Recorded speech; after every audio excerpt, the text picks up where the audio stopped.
कानपुर में एक कार्यक्रम में शिरकत करने पहुंचे उत्तर प्रदेश के उप मुख्यमंत्री ब्रजेश पाठक ने समाजवादी पार्टी पर तीखा प्रहार करते हुए वंदे मातरम के विरोध को अनर्गल बयानबाजी करार दिया और इसे मुस्लिम वोट बैंक की तुष्टीकरण की राजनीति बताया। उन्होंने कहा कि वंदे मातरम राष्ट्रगीत है और भारत के हर नागरिक को इसे गाकर आनंद और गर्व की अनुभूति होती है, लेकिन वोट बैंक की राजनीति के लिए सपा नेता इसका विरोध अनर्गल बयानबाजी कर रहे हैं। वोटर लिस्ट से घुसपैठियों के नाम हटाए जाने के मुद्दे पर सपा प्रमुख अखिलेश यादव पर गंभीर आरोप लगाते हुए ब्रजेश पाठक ने दावा किया कि बिहार में निर्वाचन आयोग द्वारा घुसपैठियों के नाम हटाए जाने से अखिलेश घबरा गए हैं और उत्तर प्रदेश में भी यह प्रक्रिया शीघ्र लागू होगी।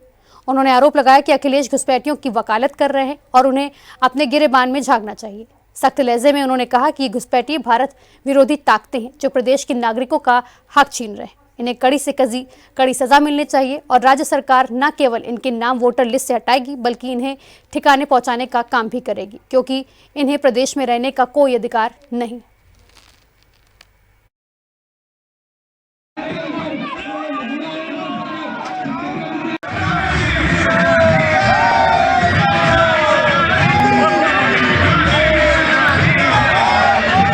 भारत माता की आइए आओ।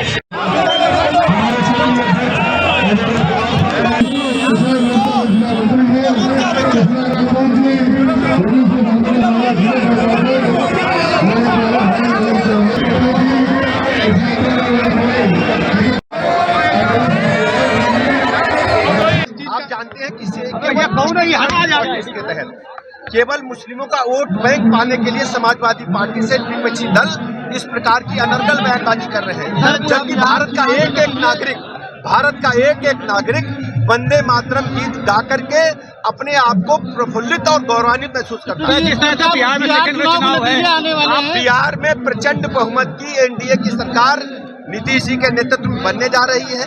कल तृतीय चरण का चुनाव है, अरे ऐतिहासिक चुनाव है। सर्व समाज का, खासकर माताओं बहनों का एक तरफा वोट एनडीए के प्रत्याशियों को मिला। अखिलेश यादव ने भाजपा के एक नेता के बयान पर ये बोला है कि 11 साल से केंद्र में उनकी सरकार है, उसके बावजूद घुसपैठियों की वो बात। अखिलेश यादव जी प्ले स्टेशन में है। आज जब बिहार में एक एक घुसपैठियों को बाहर किया भारत निर्वाचन आयोग में मतदाता सूची से, और उत्तर प्रदेश में लागू होने जा रहा है। आज उत्तर प्रदेश में जो घुसपैठी है उनकी वकालत समाजवादी पार्टी के लोग अखिलेश यादव जी कर रहे हैं। उनको अपने गिरेबान में झांकना चाहिए। जो भारत की विरोधी ताकतें हैं, जो भारत के नागरिकों का, उत्तर प्रदेश के नागरिकों का हक छीनने का काम घुसपैठ के माध्यम से कर रहे हैं, उनको कड़ी से कड़ी सजा। डिप्टी सीएम ब्रजेश पाठक आज कानपुर में आए हैं।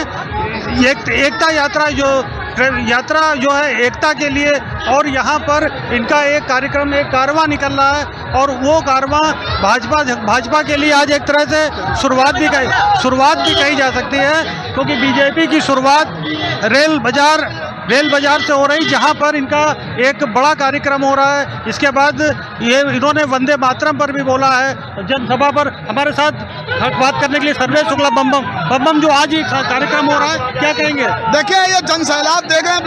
हमारी भाजपा का ये कार्यक्रम जो छावनी मंडल में है उसके तहत हो रहा है। डिप्टी सीएम साहब हमारे कानपुर आए हुए हैं, उसी के तहत ये जन सैलाब आप देख रहे हैं। और जनता बिल्कुल उड़ चुकी है कि हमको SIR और पटेल जी की जो चल रही संस्कृति, उस पर हम लोग उस पर लगे हुए हैं। आप देख रहे जगह जगह स्वागत हो रहा है, और हमारे डिप्टी सीएम साहब को जनता कैसे घेरे हुए है। ये भारतीय जनता पार्टी के लिए क्या लहर बता रहा है? ये भारतीय जनता पार्टी के लिए बहुत संदेश अच्छा है कि हमारी और जो लोग कह रहे थे कि भाजपा की वो हो रही है, उसी तरह जो है आगे बढ़ रही है।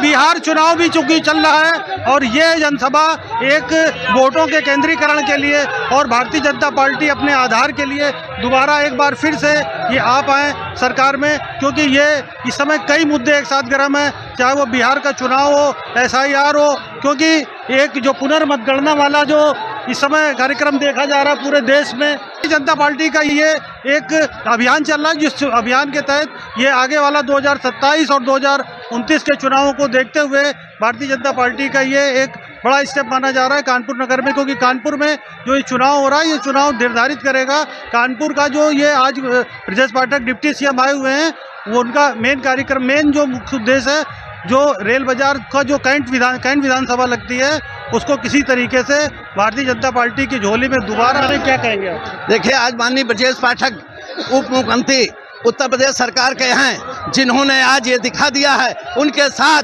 कम से कम 2000 की भीड़ बराबर चल रही है। ये 150 जयंती लौह पुरुष सरदार वल्लभ भाई पटेल की यूनिटी रन फॉर है, जिसके लिए आज पूरी छावनी ने दिखा दिया है कि हम सब एक है, भारत एक है, राष्ट्र एक है, मोदी है तो मुमकिन है, योगी तो हिंदकम है। भारत माता की जय। बिहार चुनाव के लिए बिहार चुनाव में 150 सीटों से जीत रहे हैं। बिहार सरकार बन रही, उत्तर प्रदेश बम 2/3 से सरकार 2027 बनी है। कैमरामैन अमित के साथ आलोक शर्मा, न्यूज प्लस कानपुर।